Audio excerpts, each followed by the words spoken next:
problems in outside the agriculture. Here, if you see the consumption is increasing by 15% on global level or in continent level or in Indian at Indian level. And second things, if we see our resources are exhausted.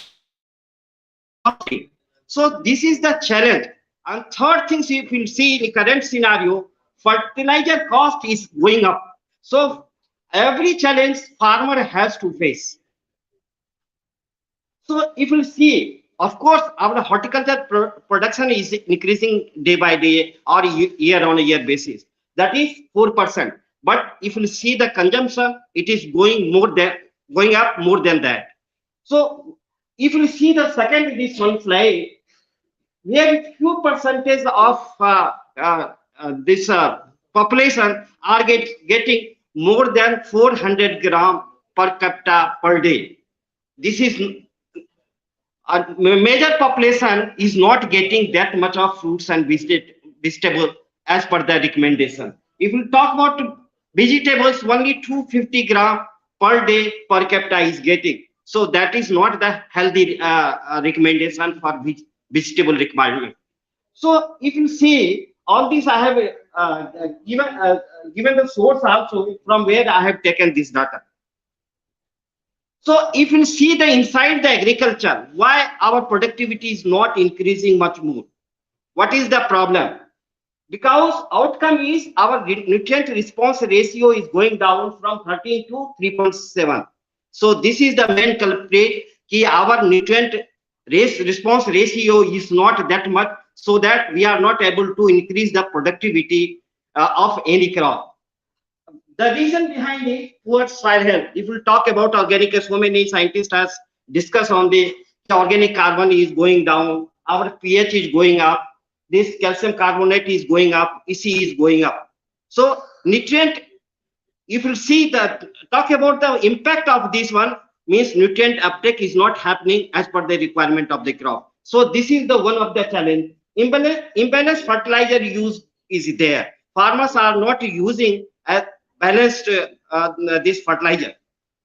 Then multi-nutrient deficiency is coming into the soil, so that our response ratio is going down. So excess fertilizer dose. If we talk about challenges in climatic resilience, we are using 25.6 million tons of fertilizer. Out of that, 17 million tons we are using nitrogen only, and that is the main culprit for greenhouse gas emission. So we have to think on how we can reduce this nitrogen in our agriculture system, so that we can reduce the greenhouse gas emission. So the same thing I have projected here. If you talk about organic carbon, 67% soil is deficient in organic carbon. Same way, if you talk about calcium carbonate level, talk about pH, talk about this multi-nutrient deficiency, and if talk about this NPK ratio used, if you talk about Punjab, how much they are using? 67-19-1 against the 4:2:1.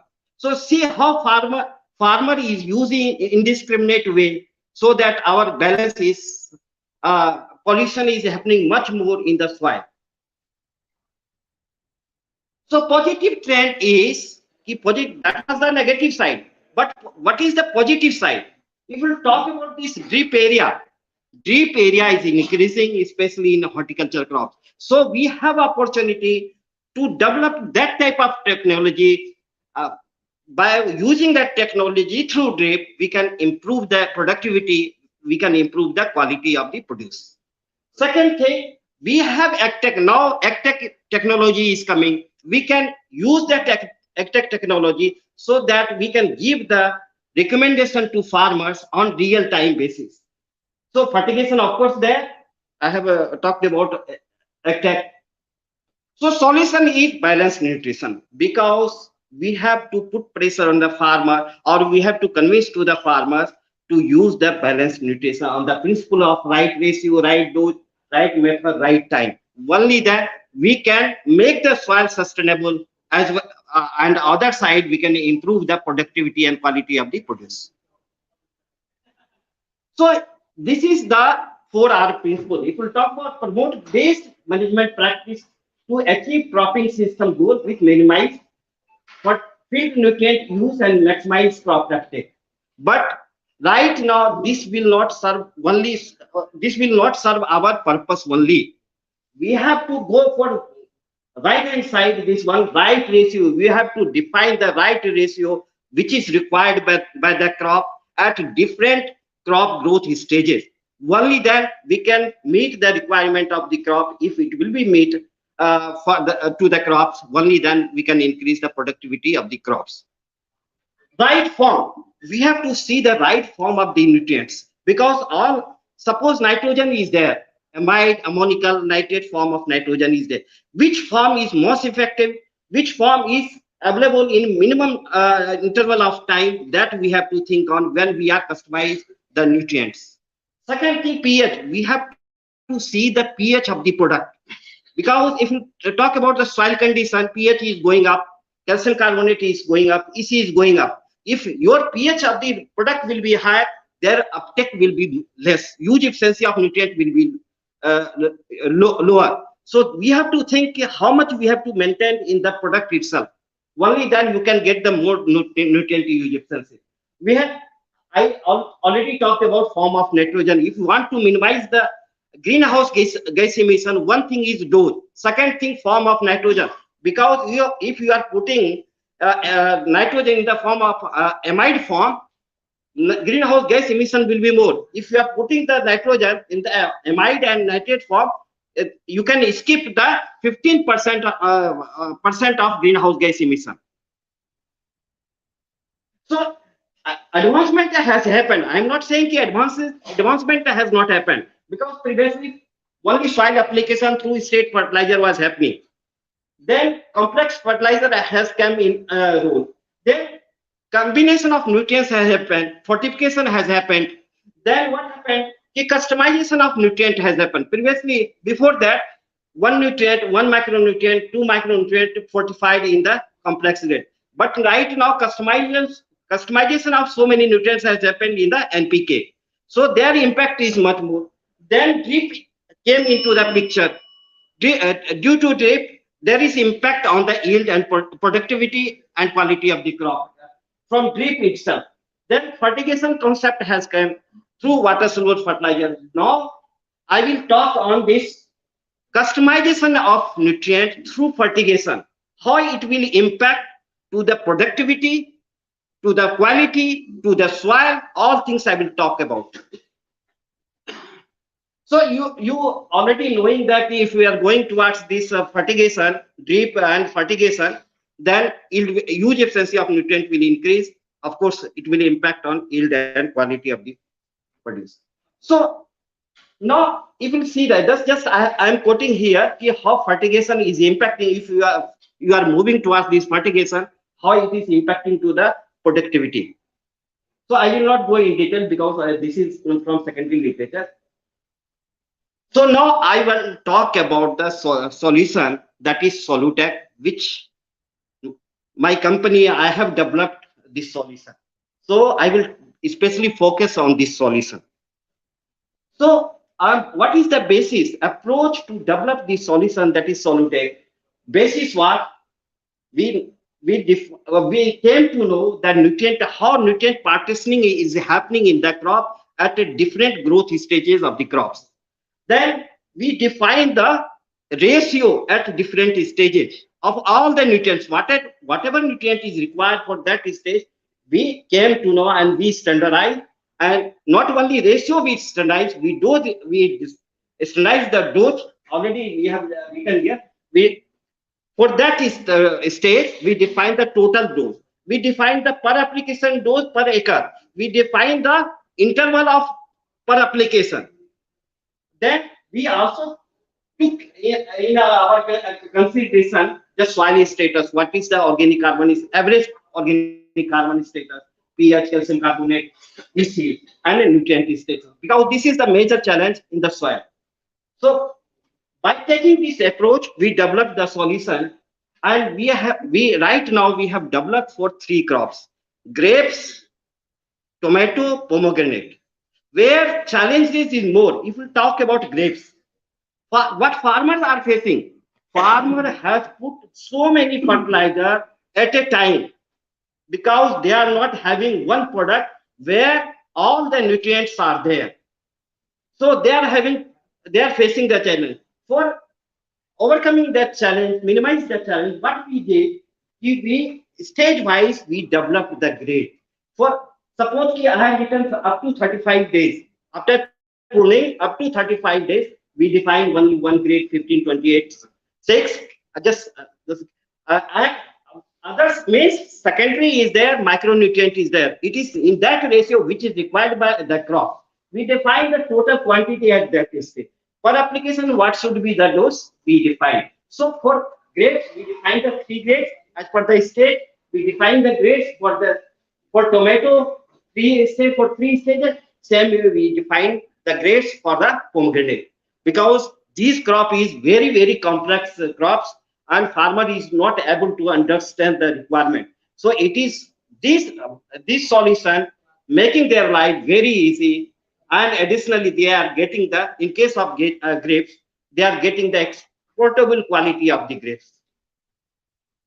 So see the complete solution. So there is no need to think on what is here to put at what time. We have defined the complete solution for the complete cycle. So what is the features? One is making the right ratio, right dose, right time of application. Second thing is feature. You have to make the fertilizer efficient. So we have whatever product we are using in this solution, that enhanced efficiency fertilizer. Why I'm saying enhanced efficiency fertilizer? Because if we talk about this product of sulfur is used in the solution. In general, what is happening right now, when farmers are putting the sulfur, it is available after 15 to 20 days. Before that, either soil is not getting sulfur or plant is not getting sulfur, because oxidation doesn't happen before that. But in this case, we have changed the release pattern of the sulfur of this product. Due to that reason, what happens, just 3 to 4 days after application, uh, this pestle starts disintegrating. When it will disintegrate, once it come into contact, oxidation will happen. Due to oxidation, what will happen? When sulfuric acid will release, that hydrogen ion will dissociate, and hydrogen ion will neutralize the hydroxyl ion. So pH will lower down. Parallelly, this calcium carbonate level will neutralize. So if both the things will neutralize or come down, their nutrient use efficiency will be more, uptake will be more. So it will continue for longer, sustainable basis, longer period. It starts early, plants getting sulfur after 3 to 4 days after application, and it will be available for longer period. So this is enhanced efficiency fertilizer. The product which we are talking about, this 924-24 in the soil we are recommending. So here we have used nutrient unlock technology. So whatever nutrients are there in this product, their use efficiency will be more. Additionally, what it will do, it will make available whatever native nutrients are there in the soil around the rhizosphere. And in this case, main thing is in this case is water soluble customized water soluble grade. What is the features of the grade? All grades are acidic, less than 3 pH or 3.5, you can say. When it goes into the soil solution, temporarily it reduces the pH around the rhizosphere. And when pH will be reduced, then automatic nutrient uptake will be more. So plant will get as per nutrient as per their requirement. If the plant will get nutrient as per their requirement, definitely their performance will go up. And if you see the salt index, in case of water soluble and bulk fertilizer, salt index is very high. But in our case, it is very negligible. So there is no extra buildup of chloride into the soil. So, and synergy among all the nutrients, either NPK, secondary, and whatever nutrients are in this state, or there is synergy. So, due to this synergy, nutrient use efficiency is much more in combination to separate application of the fertilizer. So see, you can see the uptake. What we have done, we have developed all these grades internally in-house. Then we validated through ICR Institute NRC grade. So you can see the performance, overall 17% performance is there over RDF through state fertilizer. If you talk about farmers field, in farmers field, you can see 27% increase in yield. And in case of NRC grade, 17% increase over RDF through state fertilizer. If we talk about income, extra income, 1.56 lakh per hectare, this farmer will get extra additional income through this tax solution.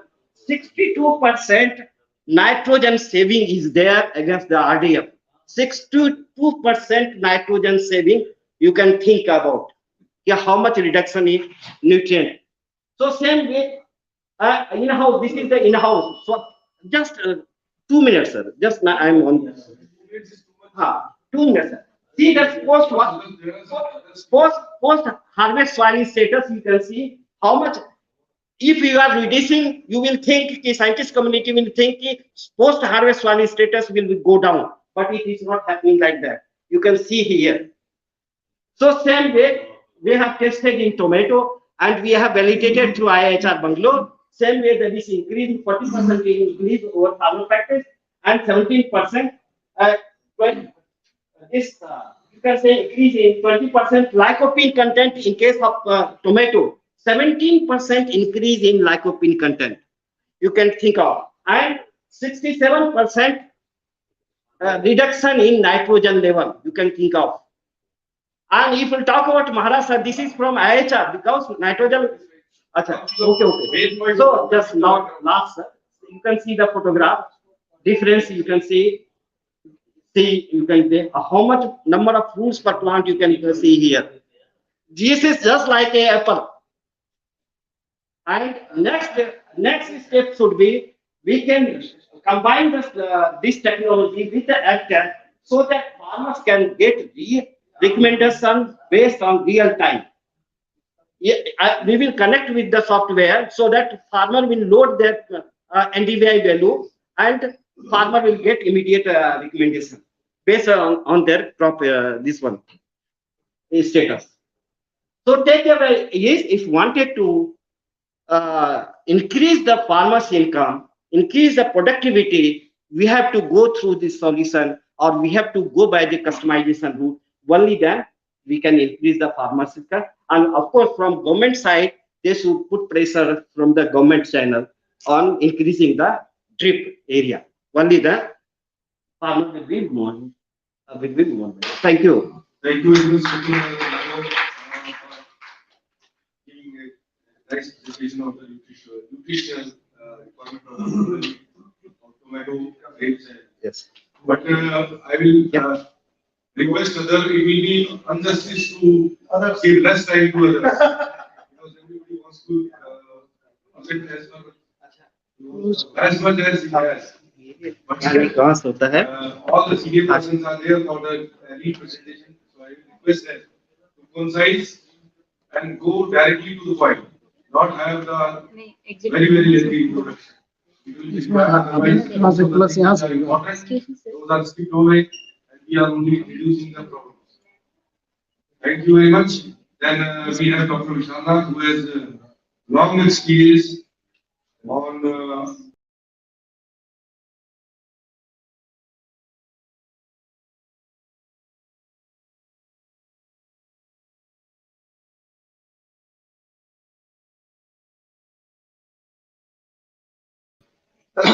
Thank you, Chairman, sir. The Honorable Dias and the participants of this conference, students, ladies and gentlemen. We have been listening different kind of potentialities in horticulture craft. So exotic fruits do have potential. And this section particularly, we do not know many fruits which we are using are exotic, but they have been domesticated long back, and now they are as if it is our fruit. But here at this platform, I would like to mention few of the fruits because though from yesterday we were listening that we have surpassed in uh, fruit production over the food grain production, but still there is a scope. There is a scope for increasing even our food basket. So I will not go much in the data and statistics, what has been shown by the many of the speakers previously. Why we want exotic fruits? Actually, though it is mentioned that they are not native to, as I said, but they have been domesticated long back, and they have been now looking like fruits, like apple, you see, like lychee, you see, even guava, papaya. These are all exotic fruits. If you see, there is a list, except that of mango, jackfruit, and few others. We are having all the fruits which are exotic fruits. So, and they are playing very important role in our economy. So, I have categorized the group of fruits in two major groups. One is that is well versed, and the other one is the upcoming one. The exotic fruits, as I said, the agroclimatic conditions of India offers number of fruits to grow in different parts of the country, different environmental conditions. They are also showing the resistance against many pests and diseases. That's what they are being popularized and they are being cultivated. And they are also getting better price. In recent past, if you see like fruits like dragon fruits, like Thai guava, Thai custard apple, these are the fruits which are making impact in Indian horticulture industry in true sense, particularly in a state like Maharashtra, Chhattisgarh, Madhya Pradesh, and so on. So, to overcome the dependency on the fewer crop, only few crops which are our native, we have to have we have to take the help of those crops which are really showing potential, giving money to the farmers, being cultivated at par with their country of their nativity, so that we can also compete. When you go to a fruit shop, you will see that a kiwi is coming from your New Zealand. Australian apple, they are occupying your fruit shop, exotic, different kind. We have the potential, our country has the potential to grow those things up to that quality. So the main purpose of having this talk over here is to sensitize, particularly the young minds, those who are going to become job creators. I think they can also think of growing exotic fruits in this. So I have just mentioned about the scope of different fruit crops. If you see what I said, well-versed exotic fruits, I have listed few. There may be many others like lychee, which was introduced somewhere in 18th century, guava, cashew nut, apple, pineapple, papaya, sapota, cocoa, and there are many upcoming like kiwi. A few years back, even people were not knowing about the dragon fruits. Even first time in somewhere in 2008-9, when I saw the first dragon fruit, some scientist from Thailand he brought Dr. R.C. Ray in Bhubaneswar. I was also searching its scientific name and other things. Now you see dragon fruits, Prime Minister has said Kamalam. So now it is being grown and people are making a lot of money out of it. Passion fruit, avocado. Avocado is another very important crop, and our whole peninsular India is very good for even different varieties. And $5 to $6 for one fruit. I think it is old rate now. Its rate must have gone high. And dragon fruits has a lot of health benefits and so on. This your avocados, carambola, rambutan, langan, pulsan. I have not mentioned the crop where I have worked for 12 years as a director, lychee.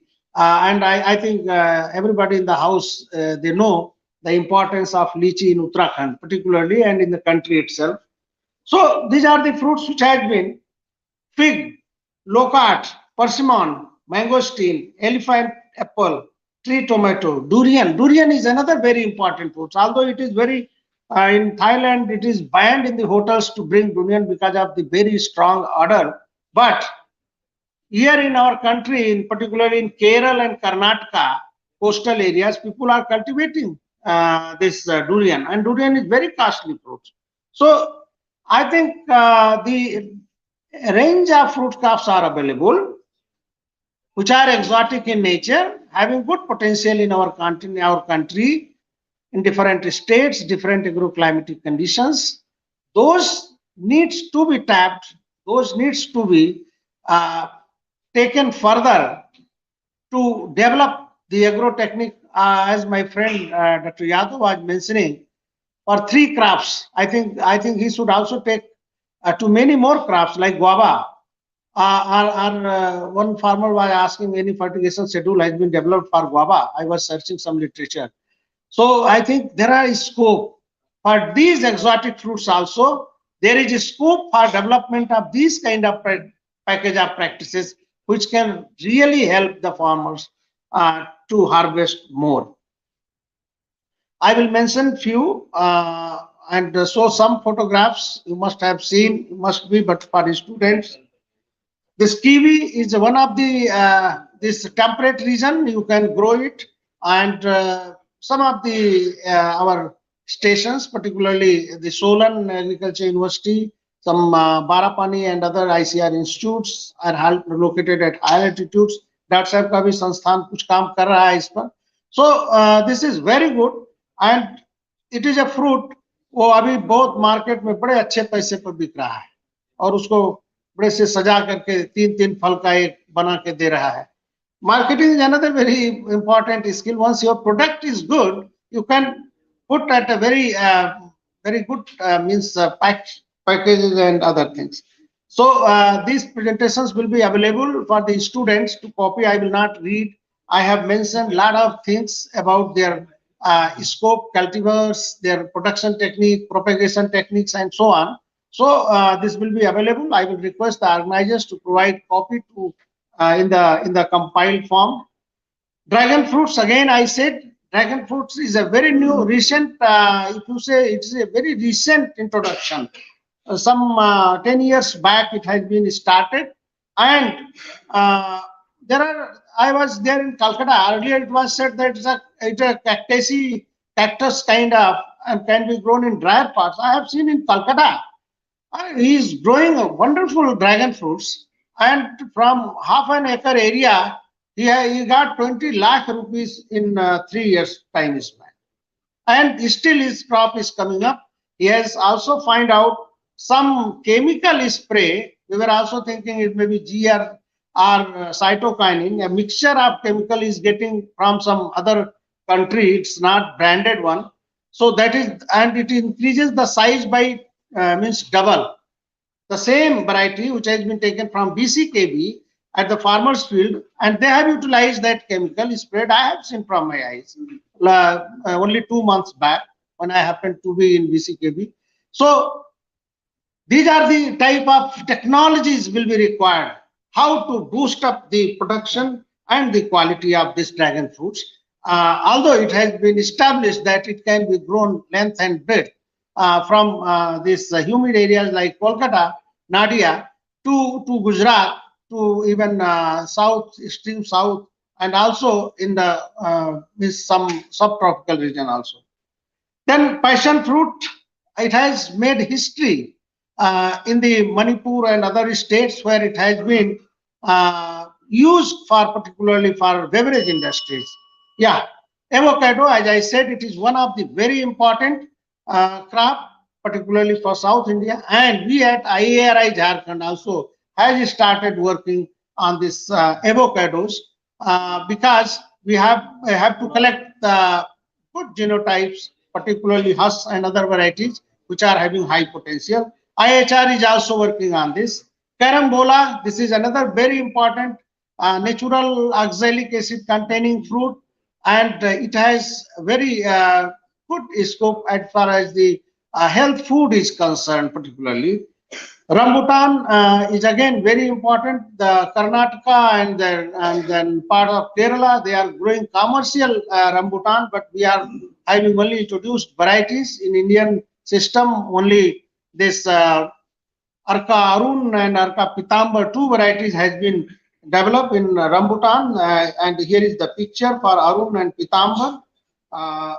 Then this is also a very potential crop, particularly for tropical region. It cannot be grown in the temperate area or where there is a deep temperature like these days. So it will die. We have tried at Muzaffarpur, but we couldn't succeed.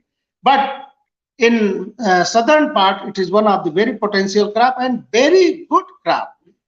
Friends, I would like to mention the langan. Langan is we say it's a brother of lychee, called dragon eyes, but in your Thailand and other country, Vietnam, it is running parallel to lychee. And the most important thing with this longan is that it has a brown color. So it is not going to lose its color, as in case of lychee. Once it become brown, you see that market. Although the pulp is very good, but market price collapse because of the browning of the fruit. That thing dragon has. And this longan, and this longan matures in July. So you have a long period for availability and very good pulp, around 65 to 70% pulp. Only the size is less. We have developed one variety, Gandaki Uday, which has 17 gram of size at Muzaffarpur we developed, and the planting material is also available. So this is another. Pulsan is another very important fruit of the Sapendaceae family, and it can also be grown. Then different nutritive value I have just mentioned in the slide. Lokat, I think in this Saharanpur and this part of the country, Lokat has been is a very important fruit and very good yield. But very sorry matter of affairs that we could not get good market for Lokat. Even when in the peak season, good flower could even Punjab also. But I think these needs to be popularized. Fig is very important exotic fruits grown in Maharashtra and other parts. Dried fig has a very good potential. Persimmon is another very important fruits of the temperate climate, and at high altitude it can be grown. Then mangosteen, Garcinia, then elephant apple, particularly in Bengal, Orissa. This is another tree tomato in northeastern part. Durian is one of the very important fruits, and it is said that it is very good fruits. People are fond of eating the durians. But friends, there are certain constants also. Like I said, lack of standard varieties, suitable varieties for different regions and propagation technique. When I was working with lychee, we found only the varieties which has been introduced. We do not have a broader genetic base where our scientists can develop the varieties up there. Though we have created the gene pool through segregating populations, but still, because of it's a tree crop and it requires a long period for developing any varieties, and so unavailability of quality and healthy planting material. Only we have to be dependent on the places from where it has been, and then we have to be very cautious while bringing through private nurseries. Many plants are coming, but quarantine and other issues are very important, because we are inviting a lot of pests and diseases, particularly when we are introducing the planting material in bulk through private nurseries. But in Kashmir, in even Himachal, we have seen that a lot of planting material of the temperate fruits, apple, apricot, and other things has been introduced from abroad. I think those people must have taken care of the plant health. Technology and crop husbandry. Actually, crop husbandry in a systematic way, these fruits do not have a separate institutes. So there must be some, as Deepa was telling, the central university like BBU or any other institute, like we have started working on IRI. We are not Horticulture Science Institute, we are Crop Science Institute. But in different institutions, I think there must be some specific crop where it should be. Our soil and climate supports. Let us see that we have been able to develop something. I think work should be initiated on these crop, and not much that everybody is doing the same work. Some work should be assigned at the national level so that we can, because these are part of this. Technological support in value addition, particularly post-harvest management, and some of the crops are not being recognized. Only when Prime Minister says, then people started dragon fruits. It is very unfortunate part of this matter as a whole, because once there is any potential fruit, as far as farmers' point of view, I will not say that each and every crop should be promoted, but yes, have it been the dragon fruits got this much if Prime Minister has not said like this?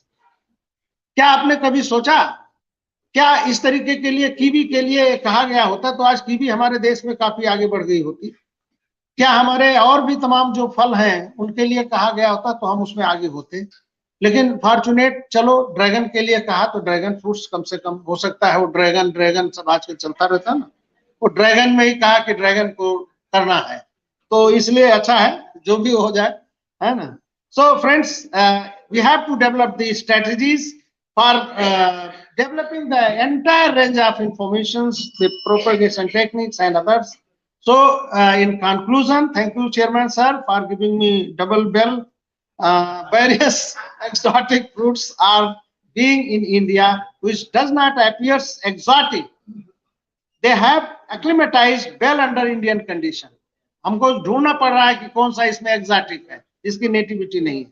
Geoclimatic conditions of India offers an excellent scope for growing such exotic fruits. Many exotic fruits are giving higher income to the farmers.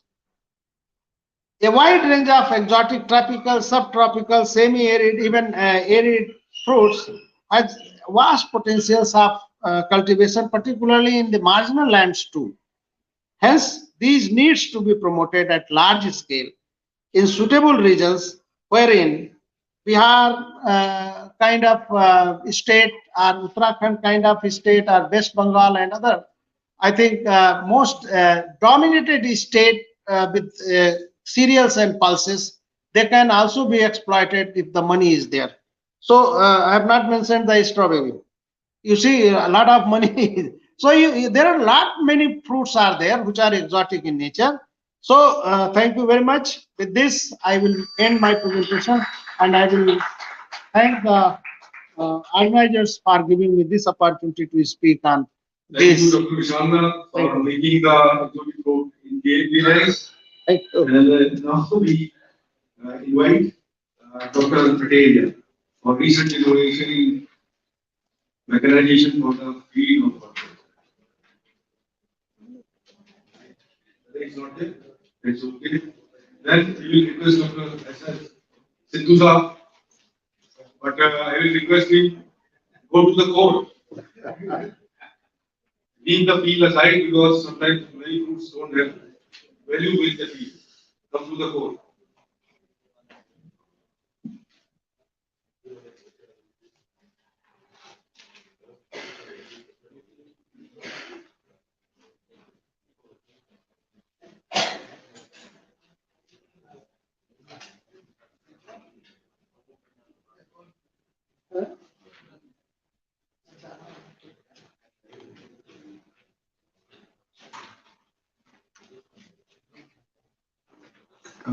File progressive sir किस नाम से? Progressive horticulture. What is your sir वापस पूरा जाना है. एक minute.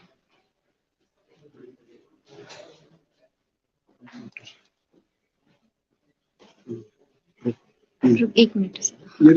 First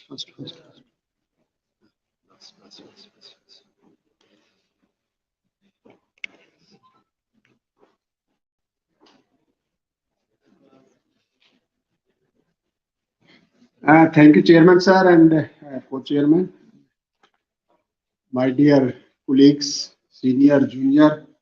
I'm alumni of Pantnagar, and my ID was 11788. You can very well understand कि मैं कहाँ पे stand करता हूँ. But I will not take much of your time. Just I will share my own experience of 8 years of School of Horticulture, since I was heading that School of Horticulture for the last 8 years. For the benefit of the house and particularly the younger generation, what we have done yesterday, Dr. Dwivedi has said that science into technology. So Dr. Dwivedi का एक छोटा सा SMS मुझे यहाँ खींच लाया. I'm thankful to him. So just I will go through the a brief detail of some of the technology and some of the product. आज हम इन लोगों को भी याद कर लें जो यहीं के अलुमनाई थे और इनको भी श्रद्धांजलि दें, बड़े बुजुर्गों को. यदि जिंदा होते तो आज हमारे बीच में होते, है ना. That's a great man. And next is again the stalwart cycle man के नाम से जाने जाते थे हरियाणा एग्रीकल्चर यूनिवर्सिटी में. PhD मैंने वहीं से की, उनका बड़ा नाम रहा, सभी लोग जानते हैं. I will not go into the detail. तो आज हम दो लोगों को भी याद कर रहे हैं, तो आप लोगों के माध्यम से मैं इनको श्रद्धांजलि देना चाहता हूँ. Status of horticulture already been spoken too much. That surpassed the cereals and all other crops in doubling the farmer income and the major engine. And during the last one decade, Dr. Rajan, that I will brief about our salient achievement of the entire School of Horticulture. So IRI is working in the school mode right now, and we have developed some 150 variety. And the major contributor at IRI is in the ISHRD and the technical provider and service provider. The school is being operated at 4 major divisions: floriculture, vegetable, fruits, and post-harvest, and the one center, CPCT, Indo-Israel project, popularly known as, and 2 of our colleagues, Dr. MC Singh and Dr. Avni Kumar Singh, is with me. And then there are 4 regional stations working on the horticulture. Just for the information of the younger generation, just I'm sharing this. And the staff strength is 72 scientists. And with the staff strength of 72, during the one decade, that 150 approximate variety have been developed, and some of those variety I will just highlight here. Around 65 variety has been already released by Delhi State Variety Release Committee, and this 8 to 10 variety have been released by the CVRC. I will not go into the detail. Just I will show you the some of the picture, and the slides is self-explanatory. That some of the particular outstanding varieties, Pusa Sonine onion, and this muskmelon, and the Hara Bangan and White Bangan. So these are the some of the variety released by the CVRC, Central Variety Release Committee. This Pusa Vaibhav and Pusa Krishna. These are the some of the Hara Bangan and Safed Bangan. This is one of the outstanding achievement recently. Is resistant to tomato leaf curl virus. And this is one of a very suitable variety for processing type. It's a processing type, and this Punjab Ratta is very well known processing type variety released from PA in Ghana. But this particular variety of Pusa tomato leaf curl virus hybrid 6 will surpass this Pusa Ratta, and I hope that it has contained a good demand as well as the DSS is 4.5. And IRI is extensively working in the anthocyanin and biofortification in vegetable. Creep onion is again a major challenging issue, and we have a very good material, and these are the some of the line likely to be released very soon for creep onion. And creep onion is again can beat the demand during the creep season. Then cherry tomato, again a major dent has been made by IRI at the CPCT, and cherry selection 1 and selection 2 is these are the very promising our indeterminate type of cherry tomato. These are the some of the line. Pusa hybrid 5, bitter gold. Again this Parthenocarpic cucumber. Again many of the hybrids being procured from the private company have been replaced by our own variety. These are the some of the picture at the farmer field, and these are the some of the success story. These are again that muskmelon, sardamelon, and suneri, this Pusa suneri. Again, it has been grown, and these are the some of the success story right from the arid horticulture, right from the dry desert to the cold desert. One of our scientists is with us from DRDO Leh. He is also witnessed that this is being performed very well at DRDO Leh. These are the some of the cabbage, particularly the coal group, and these are the variety released from our regional station, Katrayan. And Katrayan station is extensively working on temperate vegetable, the Pusa Snow Hybrid 2 and the Capsicum 1. After the California Wonder, this they have also released one of the very good hybrid recently. And all these seed are being produced exclusively at the Katran station, particularly of the temperate. Our CPCT Center for Protective Cultivation Technology, and again a state-of-art facility at IRI, that extensive work is going on, particularly on the protective cultivation, and this hydroponic work is in the advanced stage. And this IoT technology again that being used in the hydroponics. Then exotic vegetable also being grown, and recently this Pusa Pokchai one has been released during this last two years. Now let's move on the fruit crops. Fruit crops again a major dent has been made, and there is a contribution right from Dr. S.K. Singh, now he is the Director HR Bangalore, and the entire team, they have done a very good job. These are the some of the variety of Pusa Pratibha, Shrestha, Pitambar, Lalima, and the many, even the acid lime and the sweet oranges, as well as the grapes as well. And recently two variety have been released just now in the January itself, this Pusa Arusi and Pusa Pratiksha in this guava. It has a very less seed and it's very tasty and very delicious. And this Pusa Preet has also been added in the series of the many of the Pusa Nanna and many other variety of papaya. These are the some of a good Pusa Lalima red colored one, this mango, and this Pusa lemon one, again the seedless, particularly the round the ear production. Pomelo and this Pusa purple seedless grapes, again morning that we were talking with the team of the NRC grapes this morning, this colored one, and it is good for making wine. This is the Pusa lemon one. It is seedless and it's a Baramasi kind of thing. Summer, it can be grown in the summer, it can be grown in the winter as well. CRS 7-1, again a good rootstock. This year only it was released. As far as the nursery is concerned, that due to the limited resources, limited manpower, we are very restricted to the limited number of the production of the quality planting material. But we have licensed this technology with many of the private company, particularly the Myco and the Gen Irrigation. And we have given the sign bud and they are propagating the elite material.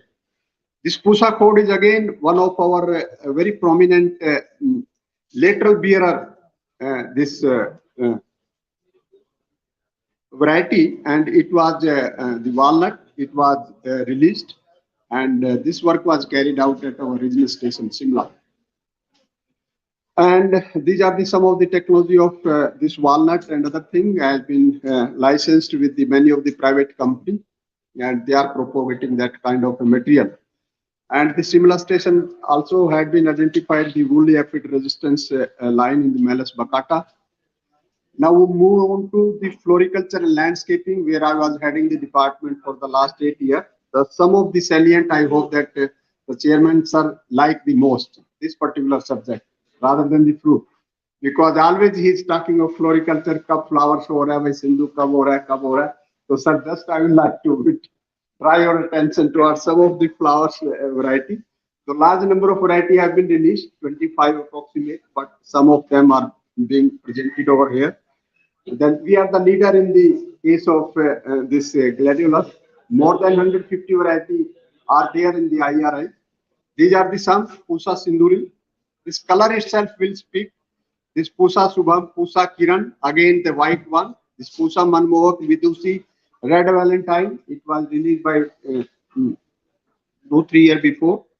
Then Pusa Shanti, again white color. White color is a very limited variety are available in the white color, and it is resistant to fusarium. Fusarium is a major problem in the gladiolus bulb, and it is a mid-season variety, and it's a good multiplier. It multiplies if you plant one bulb, then you will get 3 to 4.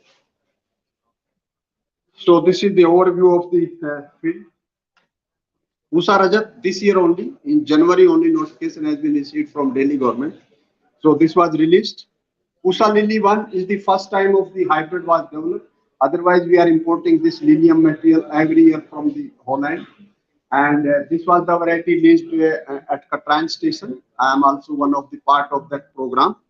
And rose, actually, that we are taking the legacy of the Dr. B.P. Pal forward, and we are extensively working on roses. IR is known for roses. So in the series of the large number of the roses, we have added few varieties, but more of the fragrant one in the recent few years. So one is the outstanding variety, Pusa Mehak. Mehak itself indicates it's a fragrant variety. And it's a HT type, one of the outstanding fragrant varieties there. Pusa Alpna, again, one of the fragrant variety, 44% this phenyl ethyl alcohol is available in this Pusa Alpna. And the beauty of this particular variety is that you can multiply it with cuttings. You can take out few cuttings and you can multiply large number. And it gives the flower round the year. So it is good for decoration for the garden as well as the for loose flower production. These are the some of the 7 varieties released during this only, this 17th of January that we got a notification from Delhi State Variety Release Committee, and the Gladulus chrysanthemum, just one by one I will just show you. This is the one, Pusa Lakshmi, recently released, and it is ST type. Then another is Pusa Lakshmi, again a wonderful variety. It's a very dark red color, suitable for garden display. Then Pusa Bhargava, again best of the best variety in the ST group this time. We got it recommended. This chrysanthemum, Pusa Guldasta, it doesn't need any staking. It's grow straight. You take it away and wash the root, tag it with the some thread, and just way you offer the bouquet to the chief guest. So this is the characteristics of this particular variety. Pusa Swet, it is good for decoration kind of things, and it's completely white in color. And this Pusa Sinduri, again the golden color. Then Pusa Lohit recently released. It is resistant to this salt tolerant variety. It is we have always working on this major cut flower, and particularly this off-season cultivation. Myself and Dr. NC Singh, we were working together at an Indo-Israel project, and that it is possible to grow the cut flowers round the year, chrysanthemum, just with the manipulation of the photosynthesis activity as well as the use of some growth regulator. So this kind of flowering you can get in the month when the temperature is 45-degree temperature in Delhi. IR is also known for marigold, and in this series of 4 or 5 good varieties, 4 or 5 good number of varieties have been recently added. One is this Pusa Bahar, one of the excellent varieties, gives a very good feedback at the farmer field. Pusa Deep, again a very short duration variety. It takes only hardly 90 days, and the flowering coincide with the this Dasara and Diwali. And this is again the French type, Pusa Utsa, Pusa Pearl, again in the French group. This also again good and a very short duration variety. These variety coincide with the Dasara and Diwali. We are extensively going for the seed production activity at our Karnal station, business station Karnal, and we are distributing to the farmer and the KVKs and many more state agriculture university. Bougainvillea is also again international center is being recognized. IRI is working as this center since long back. Recently again designated during this 16, and this again this Pusa Kamsa has been released during this year during January only. The entire leaves are golden. It's if it is doesn't flower, even though the leaf are being attractive, and it gives a very good impact. So the grafting and dwarfing, again a major technology. We are working on those 2 aspects because it gives a value to the plants. Then LA hybrids, again the lilium. Yesterday also that one of the speaker has presented about this, that we are working extensively on this lilium cultivation. This is high value flower, and Dr. Lakshmi Kant is very well aware. Maybe with the Bhimtal people, 1 or 2 grower are there, and they are putting a lot of good efforts and earning a very good money for the last many years. So this this technology has been standardized, and we are also growing during the winter season at Delhi also. But it's again success story. One of Mr. GP Singh in Dehradun also is he was trained by our division, and he is extensively growing this major cut flower, particularly the lilium at Dehradun. So this is kind of the technology we are standardizing, packaging and forwarding of the planting material. And this value addition again, this herbal gulal and kind of things, dyes and all are being making, are taken care of by the department. Landscaping, again, this division is working extensively with the particular the pre-audit kind of things and the pollution tolerant plants, and we are extensively working on air pollution tolerant status. So how, what are the different species, those who are having a better air pollution tolerance index. So air quality is deteriorating day by day. So we are working extensively on those, and particularly the shifting of the trees, again, major challenge. And the people are expecting more and more from IRI, and particularly those that particularly in the Department of Horticulture and Floriculture. Turf again that we are doing, and say again major carbon sequester. This turf and 17 kind of different turfs are being maintained here, and even IRI students are also being contributing either this way or that way. And recently I have put my all entire team of the horticulture at Rashtrapati Bhavan.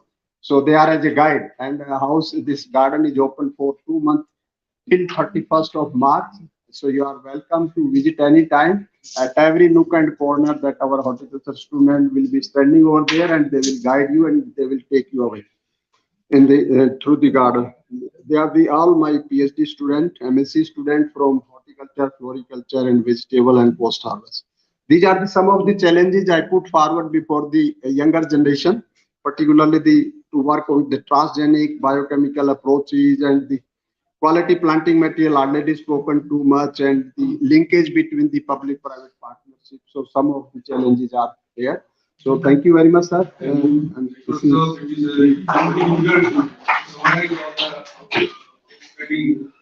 technologies produced by IRI, not right, but thank you for such a nice presentation. Thank you, sir. We have Dr. Pradeep, but it will be injustice if we won't allow him to produce. We have to project these, but be short because most of us know about your potential. So,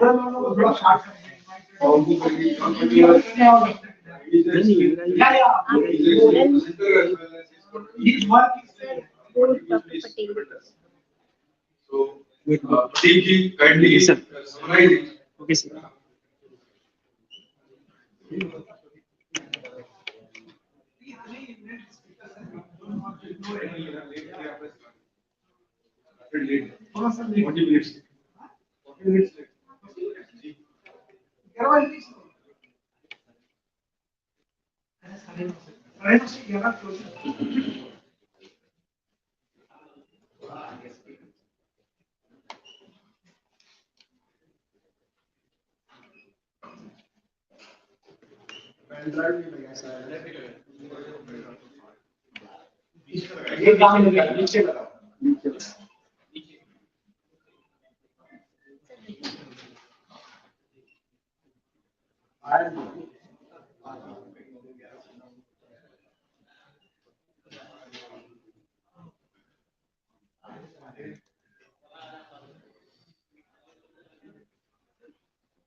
Good morning, everyone.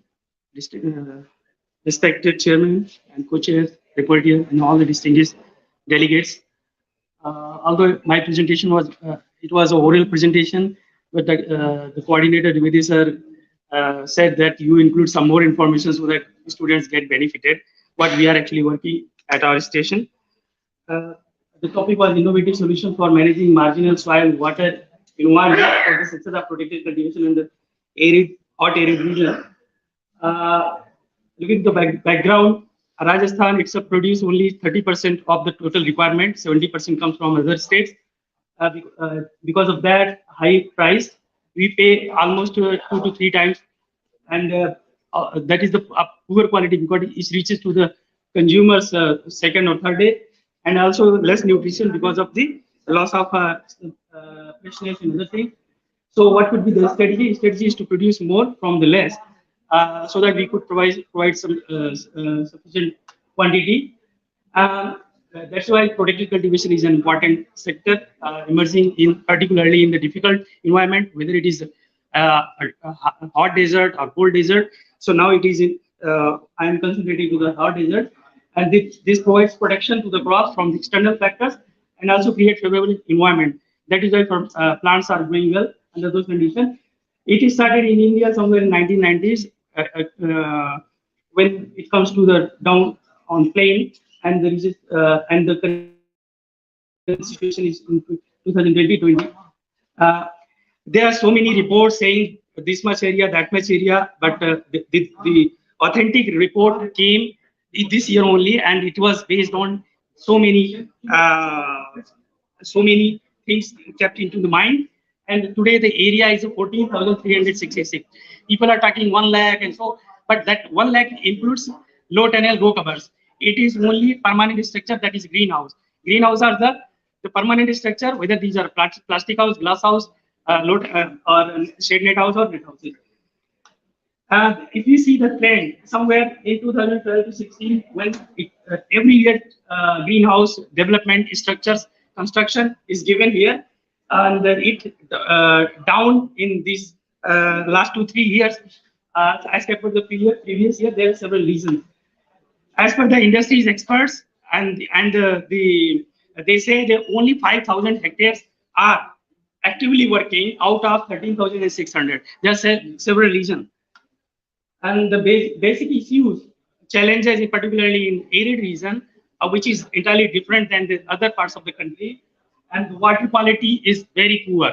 We have water very less, and again the water quality what we have is not of that much quality, and because of less groundwater research and the very frequent drought, and soil quality is also not very good, less than 2%, 0.2%.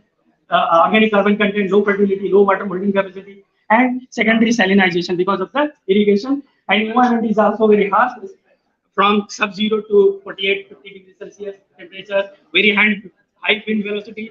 Because of high wind velocity and high temperature, there is a lot of evapotranspiration. So it is very difficult to grow crops outside. And because of high evapotranspiration, a lot of water goes waste and nutrient use efficiency get down. And this is one experiment we conducted recently where we used we found an alternative source of plastic mulch, because we cannot, although we know plastic mulch has very good advantages in the crop, but particularly during high temperature condition, 8 months are always 40 degrees Celsius, 30 plus degrees Celsius.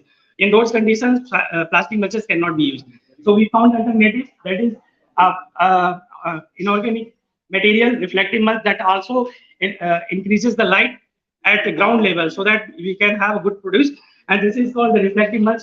And this reflective mulch is providing to yield as well as in terms of water use efficiency equivalent to the plastic mulch. And particularly it is beneficial during summer months. However, during based on the irrigation requirement and soil moisture profiling, we found this mulch is working well. It is said that when per unit water, if we have some in terms of money, we have calculated 685 rupees per cubic meter, because water is very precious, particularly in arid western arid Rajasthan, and we could found reflective mulch 770 rupees per cubic meter water, means per 1,000 liter of water we could get 770 rupees, as compared to the wheat, rice, maize and other crops which is having only 70 rupees to 80 rupees. This is providing too much as far as water economics is concerned. So this is the picture just 3-4 days back. During winter, it has a better microclimatic, means the hydrothermal properties as compared to the control, but it is not to that extent providing by the plastic mulch. But during summer season, it has very beneficial. So second problem is under protected cultivation due to successive cropping. So build-up of soil-borne diseases, whether it is nematode or fungi like a fusarium, verticillium, microphenia, and some other species. And we found good solution. And commonly soil solarization and sterilization is done, and there was no solution to, so farmers started they growing cucumber in bags, and then in this kind of system, cocoa pit based, where a lot of economics was involved. Around 3 lakh rupees for this kind of system they need to put. But we found a solution where grafting onto a particular rootstock we identified, which could only 60,000 rupees is required to invest and get minimum 2 lakh rupees. Where nothing is possible, this can provide you to the optimum level of yield. So this had changed the scenario, particularly in Western Rajasthan. And then this study shows this is in support of that, because sterilization is very important when you run greenhouses. How to avoid the sterilization? A lot of chemical for sterilizing the things. And this study shows that it is from USA. They have found the tomato grafting on massive passiport. There is no need of sterilization because it is having host specific resistance. The root system is completely resistant, so providing complete resistance to the sand, cultivars and performing well under the conditions. Under low temperature, also in Rajasthan we have a temperature during winter it goes minus sometimes, but in our condition it is 4 to 5 degrees Celsius. So under those conditions, greenhouse temperature is always below the optimum level. The cucumber requires minimum temperature of 16 degrees, but the temperature is always below 10 degrees Celsius. Under those conditions, we did grafting on Uti region. There is one Cucurbita piscifolia that is locally grown on the hills of Uti. So this is very cheaply available fruit gourd, that is winter gourd, and we utilized those seeds and compared, and we found 15 days advance and more than 30% increase in fruit yield. So, and we are also working on high stress tolerance in case of cucumber and tomato, and we found very encouraging result. Behind, you see this in the back, these are the non-grafted normal plants, but these are the grafted plants. So grafted plants they perform better because they have very wide extensive root system extracting water and nutrients, so that they are supporting the transpirational requirement and also the nutrient requirement. And same in case of tomato. And we also tested this during summer peaks at farmers' field because there is this is not coming proper. This is the grafted one, non-grafted one. And farmer research said that we found 50% higher yield from the grafted plant. And similar is the case with the when we supplied 40% less water. This is what deficit irrigation with the one row, and the grafted plant they produce successful and grew well. Whereas in case of non-grafted, they didn't. This is the study for the students. It comes from the IHR Bangalore. Up to 6 days, because of grafting, the plant could survive in case of flash flood. Sometimes during rainy season, there is a flood for some days. So in that case, this grafting does very well. So we also developed a double leader system training system, and in combination with the grafting, because two stems, when you have two identical stems and they are growing like this, and you have a double. Not exactly the double yield, but 40 to 60% yield increase was there. There is a two transpiration pool forcing to the root system and taking of water and nutrients, so the plants are growing well. And when we want to increase the root efficiency, we did grafting, and further the uptake and nutrient uptake and assimilation and translocation goes up, and we could produce 30 to 35 kg per square meter. That is a very high yield and comparable to the European country. And this is how this was one good thing, because we don't have much water, so we are very much concerned about the collecting water also. So we have every greenhouses are connected with the water harvesting pond, and we are collecting all the water, rainwater, and those water we are utilizing. Normally farmers they have this kind of structure, and in control we have this. But what we are doing, we have standardized one technique where we are using two thermocol, one of 8 mm dia and another 4 mm. So this complete cover and only less than 2% surface area is open. In this, where we could reduce the evaporative losses to 70%, up to 70%, so that we can conserve water and for longer period supply of longer period. And we could, because our water EC at our farm is 1.6, and we don't recommend to build greenhouse beyond 1 EC. Means farmers should not be recommended to go into this venture if the water quality is not of that level. Beyond 1 EC is not recommended. But we are going successfully at 1.6 EC because we are able to reduce the water EC to below 1 with the in conjunction with the water harvested from the rooftop. And one farmer he has no well because his water EC of that area is 12 and 14 decibel. He just done one 10 lakh liter capacity pond and he installed 1,000 square meter greenhouse and he could successfully grow because of this intervention. And another one is very interesting thing. Normally we think we should plant only transplanted seedling, means seedlings transplanting. But when temperature is beyond 32 degrees Celsius, we don't recommend to go for seedling transplantation, only go for the direct seedling. This gives a very strong plant base, and that too with this we have developed one. I think it's one. We make a 2 by 2 inch pocket.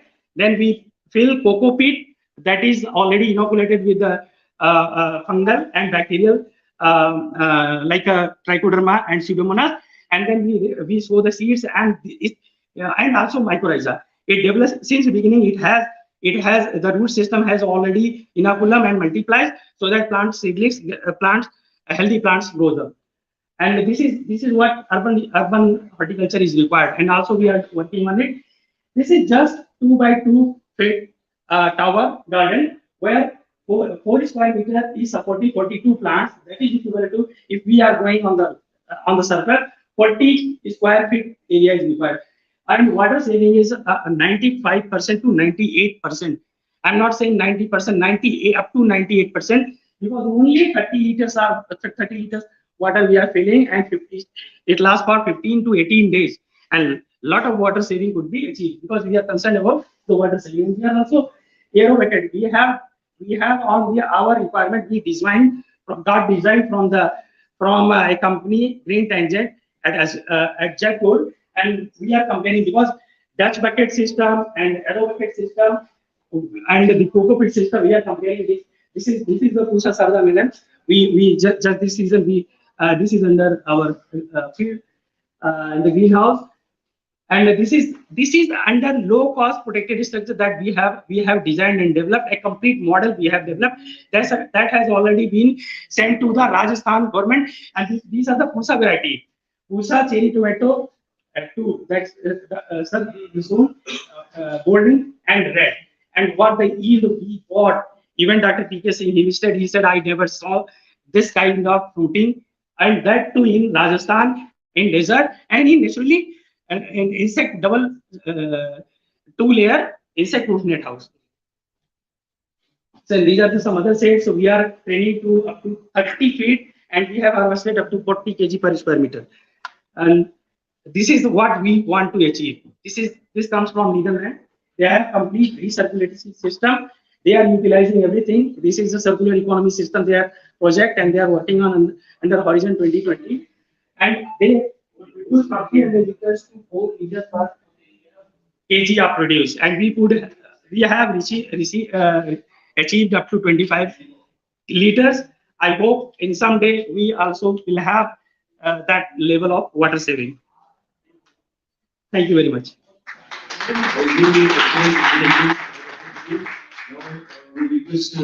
had an interesting talk by Dr. Anand Patel on the mechanization in the field of horticulture.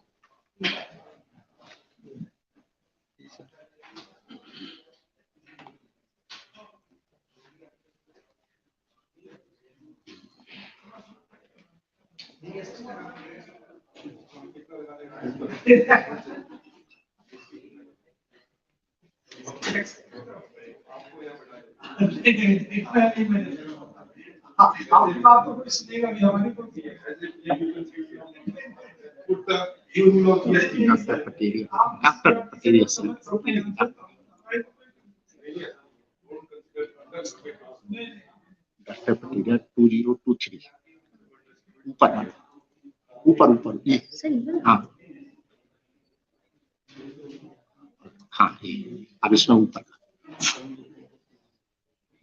Sir, इससे आगे पीछे होगा, है इससे आगे पीछे होगा। इससे आगे पीछे बहुत बस पहले ऊपर So kindly concentrate on the main features. Don't give introduction.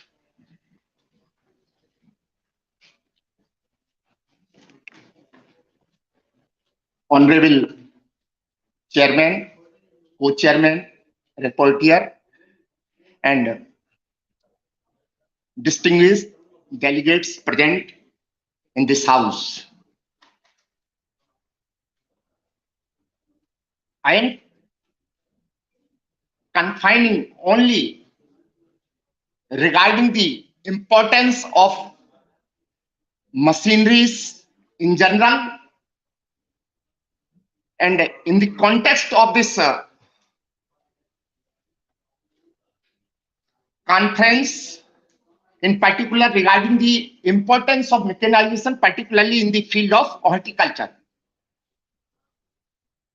This esteemed university, GB Pant University of Agriculture and Technology, and the College of Technology under which our esteemed department, Pharmacy and Power Engineering,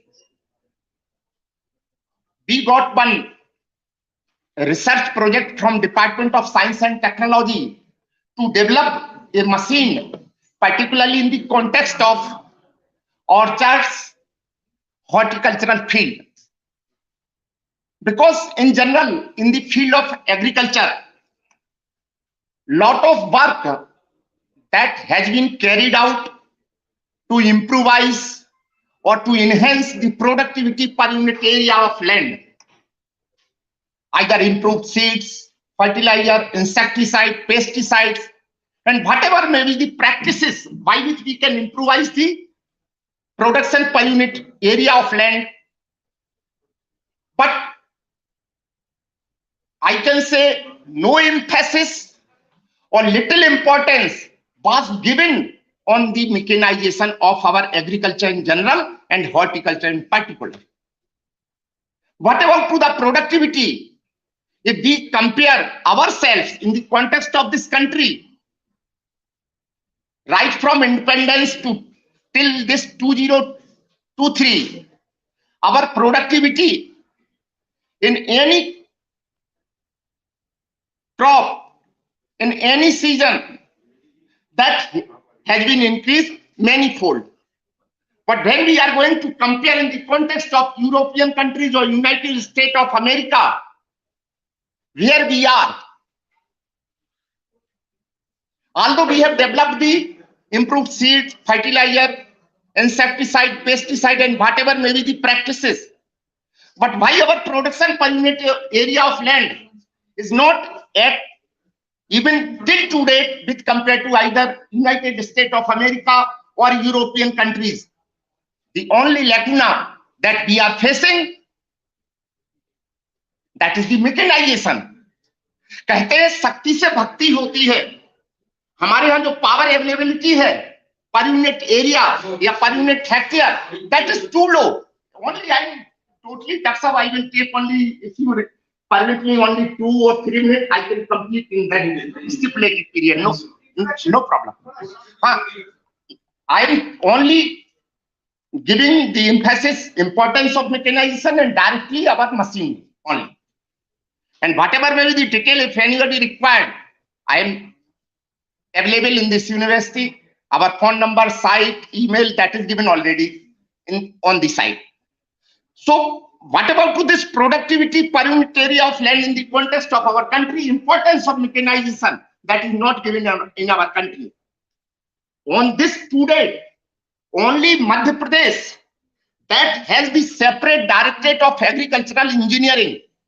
And in our state, fortunately, I also belong MP. In our state, what about to the scenario of the production? We are comparing or even moving ahead from whatever may be the maximum food growing area in the context of cereals, Punjab, Haryana, Western UP or Tarai. But let us see the figure of our MP state. The region is availability of the mechanization, government of MP has started about 20 to 25 years ago. Now the results of that 2 decades earlier, they are coming in front of us.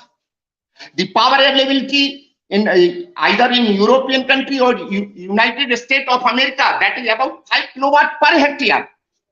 In the context of our country, that is about 2.5 to 3 kilowatt per hectare. And what about in the context of this state, Uttarakhand or Eastern state, or maybe Jammu Kashmir, Himachal, the power availability is less than 1 kilowatt per hectare.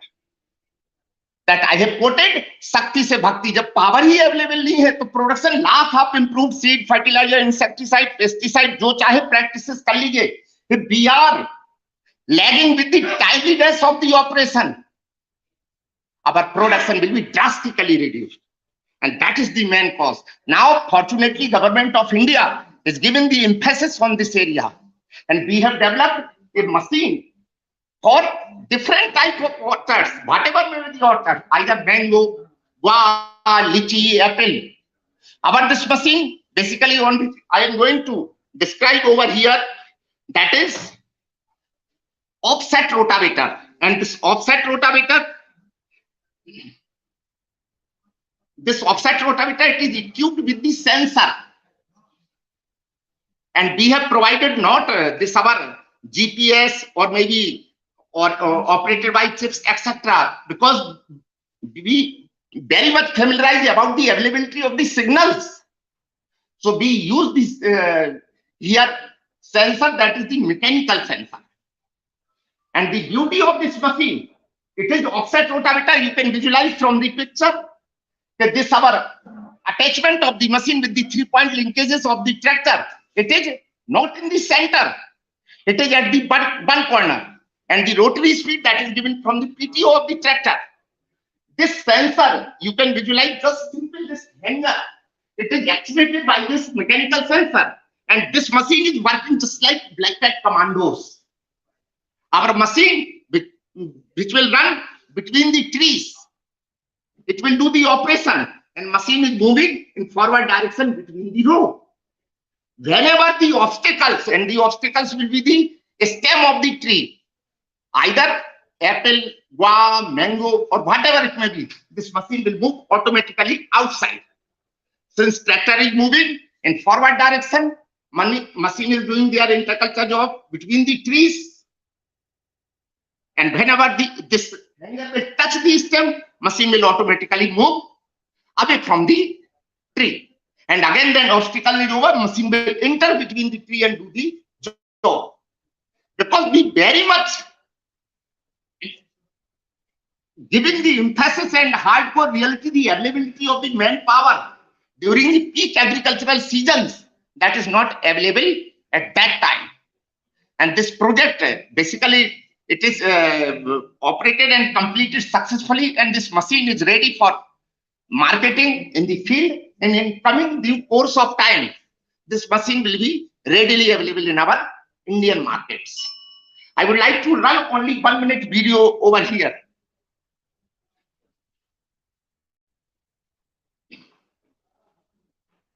Video, folder. Sir क्या करना आगे ये PPT हटाओ, close the PPT. Only 1-minute video so that we will be familiarized. हाँ, video. Folder खोलो उसी को आराम से. 2, 3.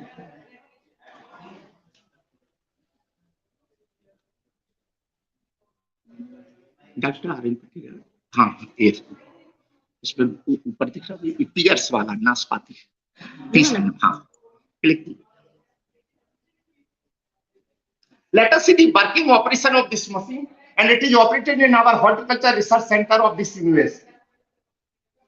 And this project was started in the year of 2010, and we have completed in the year of 2019.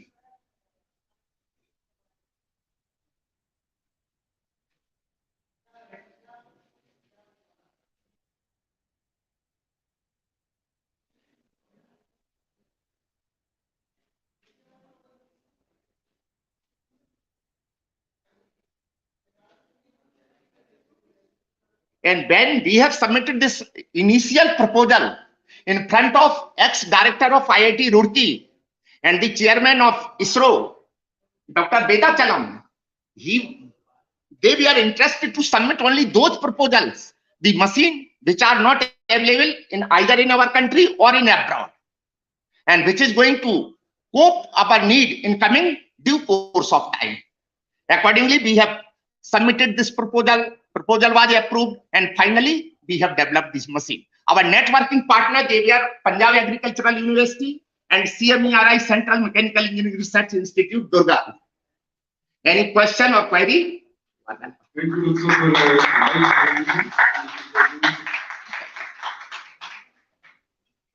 Yes, yes, sir.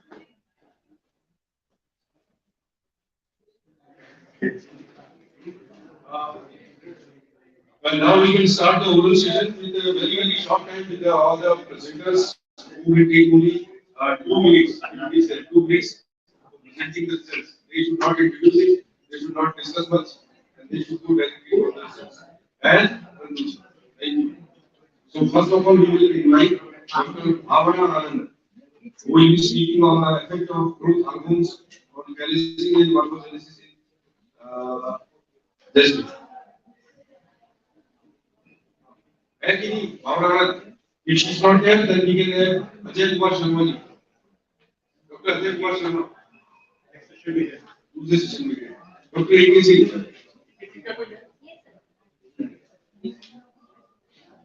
So please directly go to the result. Don't go for introduction or anything.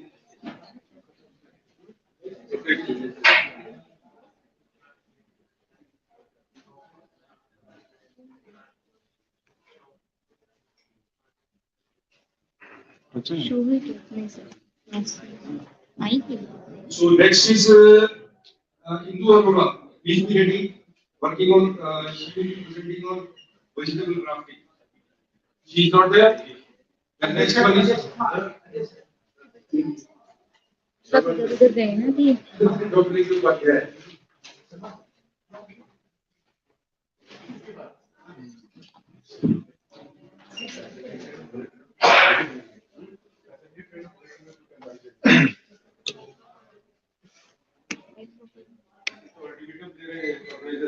Honorable Chairman, Co-Chairman, and all delegates. My topic is Mepicot chloride to improve the yield and quality of mango. It's conducted at HRC. Directly come to the result. Yes, Don't sir. make introduction. Yes, Where it sir. was conducted, what was that? Okay, sir. And objective of this experiment to study the efficacy of Mepicot chloride on yield and quality of mango. And cultivar is Langda at the distance of 10 into 10 meter. And this experiment was conducted in two years, 2019-20 and 2020-21. And findings of this experiment was on yield and quality attributes. Mepicot chloride 5% AS at the rate 12.50 ml per tree spread at 1 month before initiation of inflorescence. Get a better result to the yield attributes and quality attributes. You see number of fruits per tree, fruit weight and yield kg per tree, and yield ton per hectare. And here concluded the spray of Mepicot chloride 5% AS at the rate 12.50 ml per tree 1 month before initiation of inflorescence may be recommended to increase the yield and quality of mango. Thanks. Thank you very much. So we can have Dr. Ajay Kumar kindly concentrate on the results.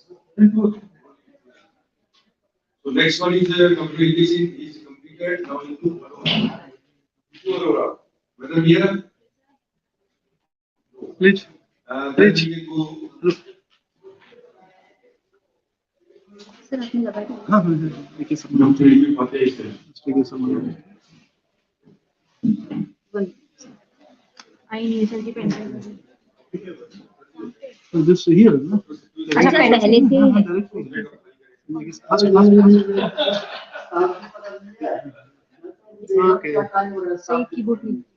So, respected dais and dear friends, I am presenting about evaluation of biostimulants on growth, yield, and quality of Thompson seedless grapevines. So this is about area and other things. So as per advice, I am going fast. Thank you. So these are different factors which affect the quality of the grapes. So actually biostimulants are different type products developed by seaweed and other and found to suitable for the improving the quality and yield of the different food crops. And the objective was to determine the suitable dosage of RCF biostimulants. Actually, these are products of RCF. Two biostimulants were there for yield and quality of the grapes. So these are treatment details. Product RCF biostimulant grade 1 and grade 2. Methodology, foliar spray as well as bunch dipping. And spraying on canopy. First spray 3 to 4 leaf stage. Second spray pre-bloom stage. And third spray after berry set. And the rate was 0.5%, 1%, and over 0.5%. And same time dipping was there. And the first dipping was 3 to 4 mm berry size, and second dipping was the 6 to 7 mm diameter of berry. So these are treatments or the different combinations, and the same treatments were applied for both grades. So there is clear difference on the bunch weight, bunch length, berry length, berry diameter, berry firmness, and fruit yield per vine. Actually, by application of both biostimulants, there was improvement in all these things except berry firmness. There was by chance berry firmness was decreased, but very contrast result when we are going for the comparing with the shelf life of the grapes. So these are physiological loss on weight. When 5% weight loss is there, so shelf life is over. So there are 2 to 3 days shelf life was increased when we stored the grapes at 10 degrees Celsius and 50 to 60% humidity. But there are by application of both grades, there are improved shelf life was improved while berry firmness was decreased. So these are contrast result. So conclusion: there is improvement in the in growth, yield, and berry quality of the bunch quality of the grapes. Both grades showed similar impact, but grade 2 was found superior than the grade 1. Berry time diameters like TSS, SDT, pH were not significantly affected. There was no significant differences. Shelf life was improved up to 3 days over control. Treatment 7 was found superior over other treatments. Thank you, sir. Thank you, Doctor, for completing less than the required time. Thank you very much. So I invite Dr. Upadhyay for his talk on strategies to improve water efficiency. I presume that his talk will be quite lengthy, but I will request him to make it short. Sir, which one? Yes,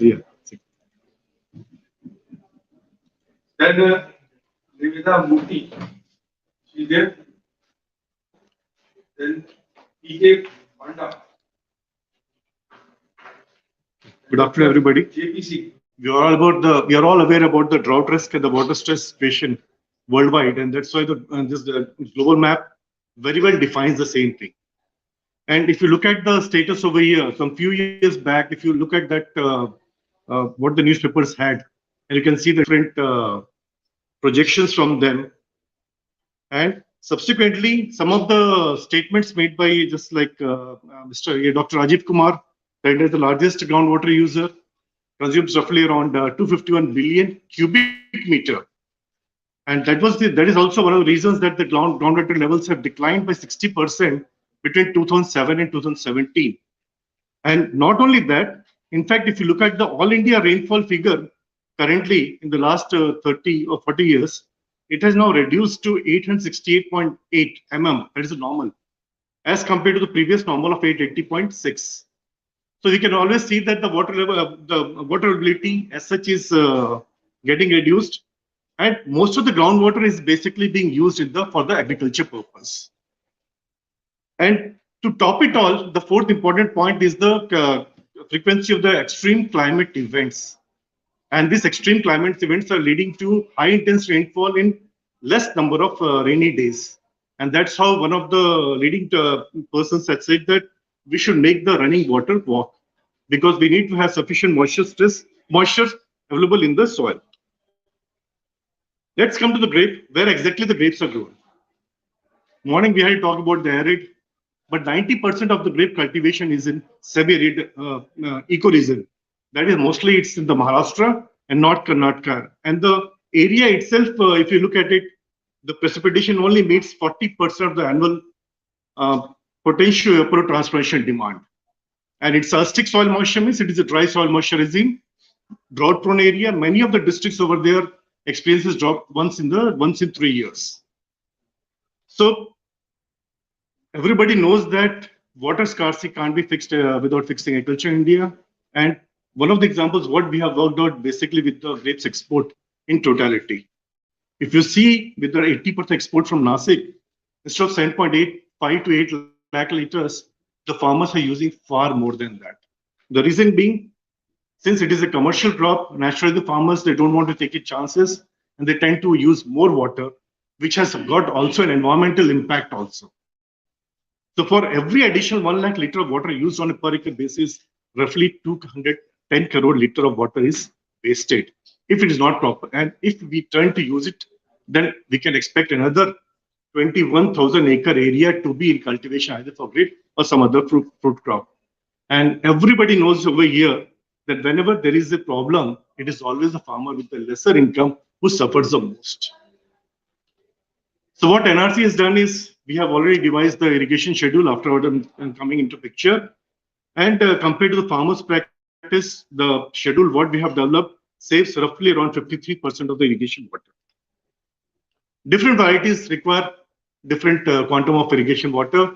And definitely as compared to Thompson, if you take Fantasy seedless, it requires 20% less irrigation water.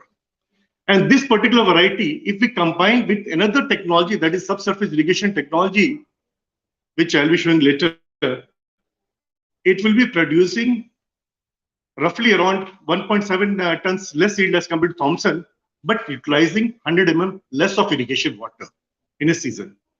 Compared to wine grapes, of course, wine grapes is not a very priority area now because 99% our production is basically for table and resin purpose. As we all know, and what I have told earlier, droughts have become frequent in many of the growers. In fact, it is in the grapes and all, like Sangli and some of those areas in Sholapur, Bijapur and all, they tend to buy water tankers to irrigate their vineyards. So, but the important part is, when is the actual requirement of the water tankers? So for that, the extent of losses a farmer suffers will define his response to the situation. So Institute has worked on the extent of impact of moisture stress at different crop growth stages. And based on that, the information passed on to farmers.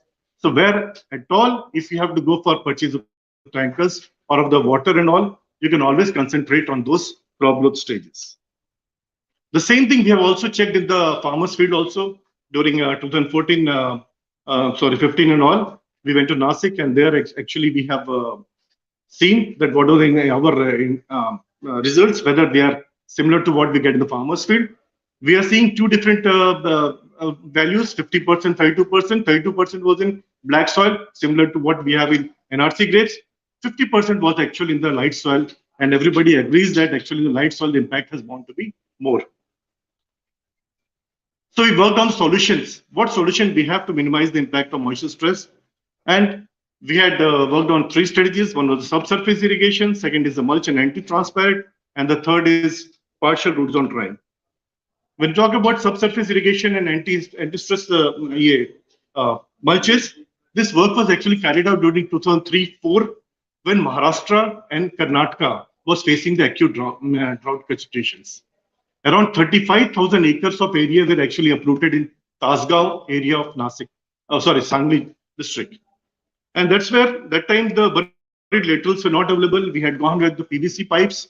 We had just taken 1 feet of PVC pipe, inserted in the ground, had made holes all around. And with the microtube, we have just released the water at around 9 inches depth in the case of heavy soil, around 10 to 15 centimeter or around 6 inches in case of light soil. The objective was basically to deliver water directly in the root zone. So it's not only water, even the nutrients also be supplied through the drip. And we can very well see that with 25% of less irrigation water compared to surface drip irrigated schedule, we could get a similar cost benefit ratio as that. The same thing we could achieve in the case of mulch and anti-transparent also. And here also, even the cost benefit ratio was a bit lesser than the surface drip, but nevertheless, it was the crop was profitable. As I said earlier, when we use the in drought-prone areas, if you use fantasy seedless as a variety and combine it with subsurface irrigation, with 100 mm of less irrigation, the yield realization will be only 1.7 tons lesser than the surface drip irrigation schedule. So this is a prospect. This is a very good way of going forward in drought-prone areas. We also tried to work out the molecular basis of this mechanism, and still the work is in progress. We have developed a decision support system for the farmers, and this we have already converted into application programming interface, and it's already been commercialized. Currently, there are 3,000 farmers who are already using this app. The solution what we have also demonstrated in the farmers field, and we can very well see Jat is a drought-prone area in Sangli, where definitely the farmers buy the tankers and all for irrigation purpose, and you can see the extent of water saving as compared to the farmers' practice. So 47% saving is there with subsurface irrigation. At the same time, the farmer is able to get 3 ton extra yield as compared to the recommended irrigation level through surface drip as well as to the farmer's practice. In Valva, we just recommended irrigation schedule. That area has abundant water, but still we went to show the farmers that how much is the water losses you are actually doing. And you can see with 29% water they can save. So this saving in the water can be utilized for some other activities also. Same thing we had worked out with partial root zone drawing technique. And against the farmer's practice, we can see that 31% saving is there with the surface drip recommended. And partial root zone, we are actually saving 19%. The objective of partial root zone is that we all know that at one given time, we tend to irrigate at one side of the trunk. So what we do is at the other side we make it dry.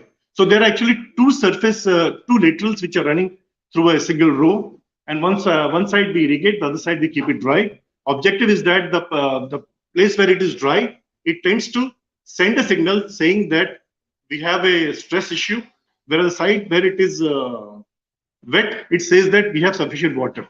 So really, actually, what it does is impacts the vigor. It just controls the vigor over there, and accordingly, the saved water, water is being saved over there. So last slide, what we needs to be done?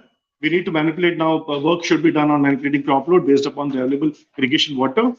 Need to intensify efforts on breeding, especially for the rootstocks, because they have come and stayed in this one around 100% of the, around 99% of the vineyards. Basically, they are on the rootstocks. And third, we need to develop a strategy to minimize the impact of suboptimal irrigation on grapevine productivity. Thank you. Thanks a lot. First time, but we are thankful to as you have completed within time. So I think this was the last presentation. We had another presentation. I think that is to the next session. And I am thankful to my co-chairman and the audience, and I request for the comments if co-chairman. Thank you, Chairman, sir. And I know there is a shortage of time. We are already late, but I think it is a very vibrant and very knowledgeable presentations were made by all the speakers, including Dr. P.S. Rose, Dr. Ankuman Dwal, about hydroponics, vertical farming, then Dr. Deepa Devi on wetlands, and another area for increasing the income, I think, for croppers. Then Dr. Ruby Yadav, he has shown that technologies for reducing the environmental effect and how to increase the pattern of release of sulfur. Dr. Vishal Nath, the presentation was really very good, and all exotic fruits he has done, and That was very informative. Dr. Sidhu has given a very good presentation, and we, as Dr. Chairman sir has already said, that most of these presentations require more time, and a lot of information was there.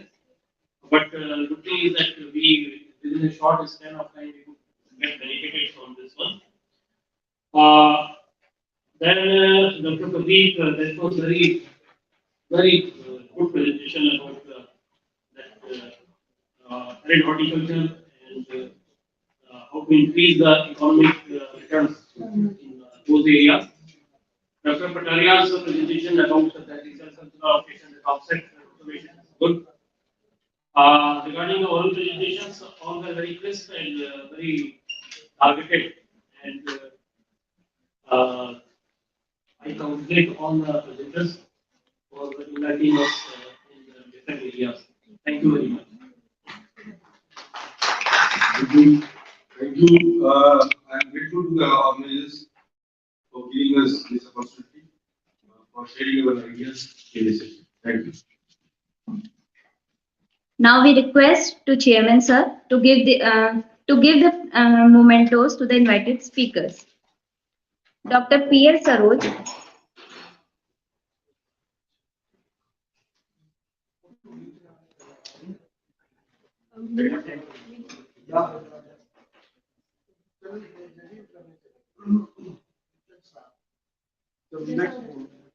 Dr. Ankur Agrawal,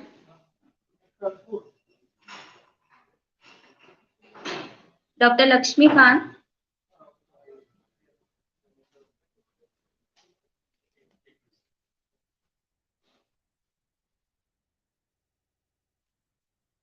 Dr. Deepa H. Trivedi, Dr. Murli Yadav,